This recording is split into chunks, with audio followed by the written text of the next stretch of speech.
निशिकांत दुबे यांनी पुन्हा एकदा ठाकरे बंधूंवर जोरदार हल्ला केलाय। मालमत्तांची यादी जाहीर करत भ्रष्टाचाराचे आरोप केलेत। मुंबई आणि उपनगरातील कथित खरेदी केलेल्या मालमत्तांची यादी शेअर करण्यात आली। इतके पैसे कुठून येतात असा सवाल निशिकांत दुबेंनी विचारलेला। निशिकांत दुबे यांनी नेमके काय आरोप केलेत? शिवसेना उद्धव ठाकरे पक्षाचे नेते यांच्या भ्रष्टाचाराच्या कहाण्या असं त्यांनी म्हटलेलं आहे। न्यू मोर सांताक्रूज मध्ये 3 BHK, वांद्र्यात 4 BHK फ्लॅट, रचना रामेश्वर समृद्धी नालासोपारा इथं फ्लॅट,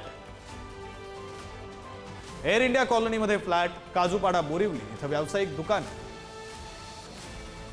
कोकण रेस्टॉरंट नालासोपारा, कोकण केळवे येथील निवासी मालमत्ता। ठाकरेंकडे इतके पैसे कुठून येतात? दुबेंनी हा सवाल विचारला। राज ठाकरेंना जनतेचा पाठिंबा न मिळाल्यास ते गुंडांना पुढे करतात असा आरोप त्यांनी केला। महानगरपालिका निवडणुकीच्या आधीच ते आक्रमक आणि हिंसक राजकारण करतात असंही दुबेंनी म्हटलं। आता सहनशीलतेच्या मर्यादा संपल्या आहेत असं त्यांनी म्हटलं।